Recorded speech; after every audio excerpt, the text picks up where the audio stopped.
అరుంధతి రాయ్ అనట ఆమె బాబాసాహెబ్ అంబేద్కర్ ఈ అనహిలేషన్ of cost పుస్తకాన్ని 70-80 ఏళ్ల తర్వాత రీప్రింట్ చేస్తూ ఆమె రాసింది మొట్టమొదటి వాక్యాలు ఏంటిది అని అంటే, అంబేద్కర్ని చదివిన తర్వాత ఈ దేశం నాకు కొత్తగా కనిపిస్తుంది అని అన్నది. అంబేద్కర్ని చదివిన తర్వాత చూసిన దేశానికి చాలా మార్పు ఉన్నది. ఆయుధం కావచ్చు, అడవి కావచ్చు, ఓటు కావచ్చు, బ్యాలెట్ బాక్స్ కావచ్చు, ఈవీఎం కావచ్చు, కోర్టు గుమ్మం కావచ్చు, పాఠశాల గది కావచ్చు.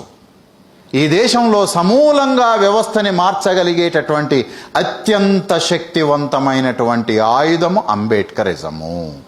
అది నీకు బుద్ధిని, జ్ఞానాన్ని ఇచ్చి దేన్ని ధ్వంసం చేయాలి, ఎక్కడి నుంచి ఎక్కడికి ధ్వంసం చేయాలి, ఆ తర్వాత నువ్వు ఎట్లా నిర్మాణం చేసుకోవాలి అనేటటువంటిది చెప్తుంది. అది తెలిసిన వాడు అంబేద్కర్ రైట్.